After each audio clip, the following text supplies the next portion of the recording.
I'm Velma, and this is my very sticky, hot and sweaty TBR video for the Cozy Reading Night, which is taking place on Monday the 26th of June, hosted by Lauren from Lauren and the Books. Now, I've got a slightly different TBR today. The theme of this Cozy Readathon is Harry Potter, and I am not reading Harry Potter books. I mean, I presume that's allowed, right, as long as you're taking part. I love Harry Potter. I have read all the books, know all the characters, trivia, nerd, the rest of it. But for me, Harry Potter is very much a cold weather activity. And even though it's the 20th anniversary of the book on the Monday, hence the theme, I can't quite bring myself to read something Harry Potter themed on the night. I will go for some theme snacks if possible. But I did want to do something that was in keeping with the theme. So what I did was I thought back to 1997, which was the year that the book was released, and I kind of thought of other books that were released around the same time and that I would have been reading at that time.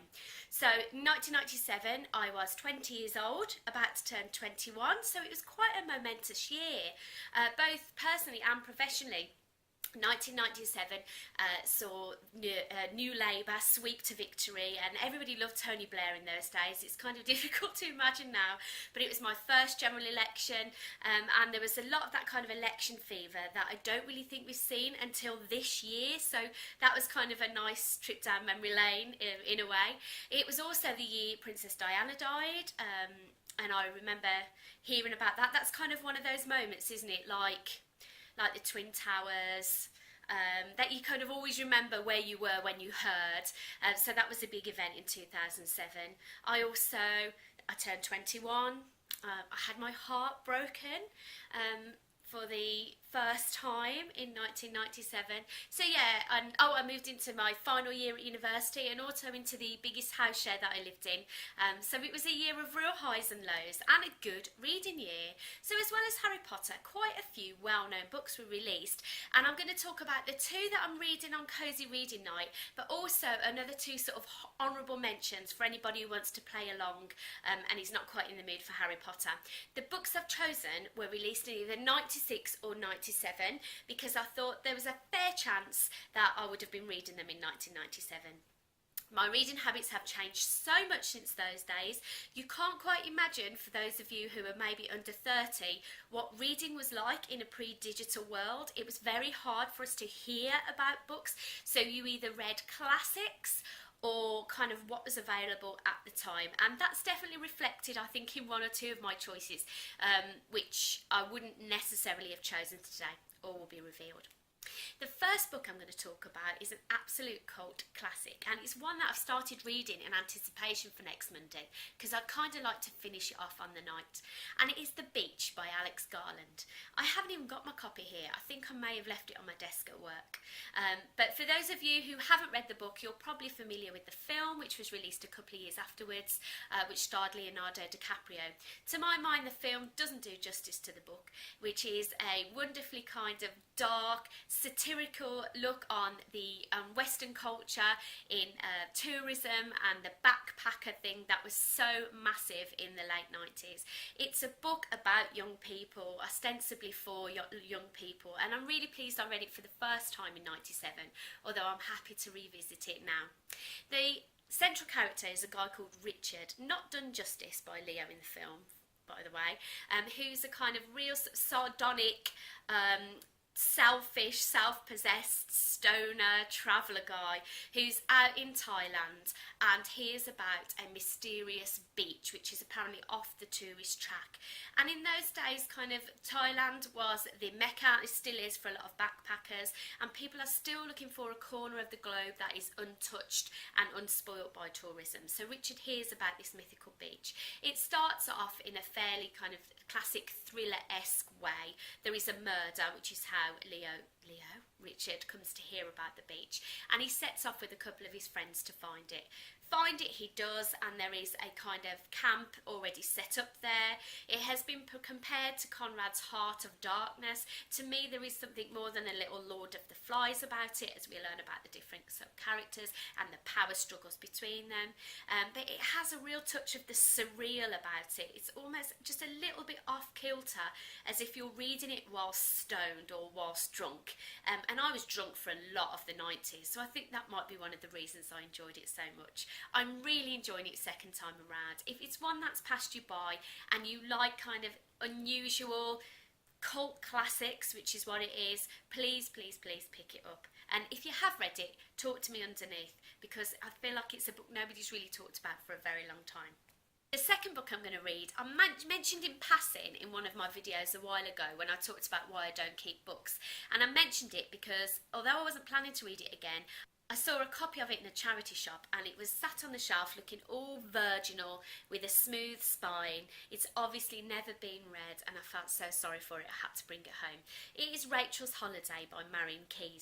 Now this, I guess, broadly would come under the category of chick lit, which was massive in the late 90s, and although it's something I would never ever dream of reading now, like I said, we didn't kind of come across books in the same way, and you read what was out and what you could get hold of. Marian is not a writer that I am hugely fond of. I've read a few others of hers that were released in the late 90s, but this was definitely the best to my mind.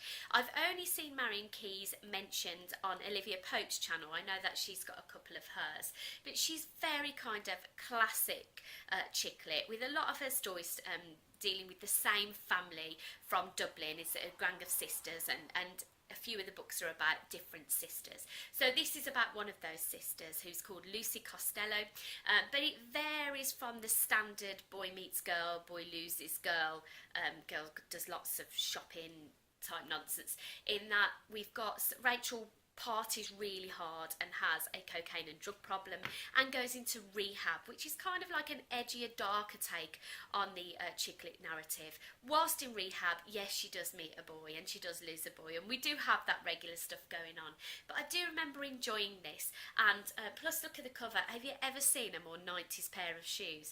Look at those lime green clunky mules. Oh, actually, while we're on about 90s fashion, I don't normally style myself like this, but I thought I would go a little bit 90s for you in keeping with the video. So the one thing I've discovered is that bunches which look cute on a 19-year-old don't look that good when you're fat and 40, but still. Chokers, ditto, although I am quite fond of the flower hair clip. The 90s are back with a vengeance, aren't they, in the shops, and I love seeing the fashions come back, but I could have done without these clunky mules coming back. I don't know whose idea that was. They were never flattering. So yeah, I'm going to get to this one on Monday night. Obviously it's a big book, I'm not going to read it all, but I'm hoping that it might be one for kind of deck chair reading over the summer. It's certainly frivolous enough for that.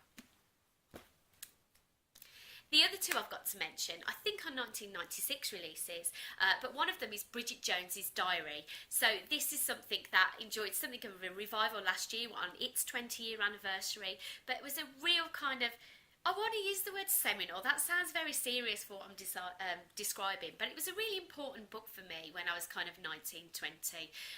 It was just so funny, and it echoed a lot of the emotions that I was feeling as a young woman in the 90s. And, you know, and Bridget smoked so much. That's one thing I noticed in the beach as well. People smoked so much in the 90s. Nobody really smokes so much anymore. But in terms of measuring things by your weight and how many cigarettes you smoked, yes, it's very dysfunctional, but it's how kind of a lot of us felt at the time. Maybe younger women still kind of measure themselves in those terms to a degree. I like to think I'm past that stage, but it's a really funny laugh out loud book. You've all heard of it, you've all seen the film, and most of you have probably read it. It's one that I'm reluctant to pick up again. I feel like it might have dated, but who knows, I may get to it one day. The book I want to talk about is a 1997 release, and that is The Red Tent by Anita Diamant.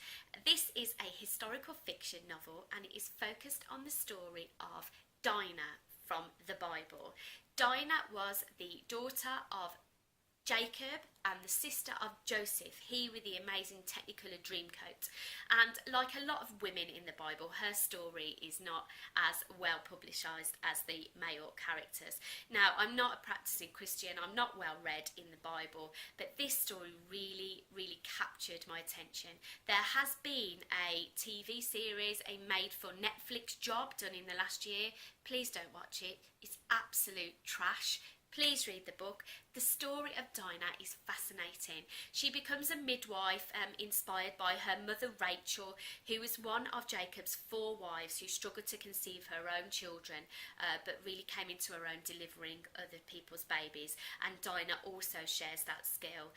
She has a love affair with a prince of Egypt, and she marries him, which ends in absolute disaster and real kind of shocking scenes in the book. And it just kind of, it follows her life, and when she's born with her mother and her stepmothers and her brothers and sisters, we hear about the life of her brother Joseph, who of course famously ends up as the Prince of Egypt. But it's just a great read. It's a step above tacky chicklet. It's written really well. It's a really engaging story. So even if you balk at religion, I would give it a go. I was reminded of this one from watching The Handmaid's Tale, which, are you watching it on Channel 4? It's absolutely awesome. The miniseries that's currently being shown, which is the adaptation, of course, of Atwood's novel, because the story of Rachel, who is Dinah's stepmother, is quoted in the ceremony that they do, the kind of the mating ceremony. So that's just what made me think of it again, because honestly I haven't thought of it in recent years, but it's a book I remember absolutely loving and recommending to a lot of people. So I think it is one that I would pick up again. Maybe keep my eye open for it in the charity shops though. So that's it. So that's what I'm going to be reading on Monday night. I'm really looking forward to hearing what you're reading as well and taking part. I'm not one for Twitter, but I might have a go at Instagram. I'll certainly be looking at everybody else's YouTube videos. So what are you going to be reading? Let me know underneath, and I'll see you next time. Bye.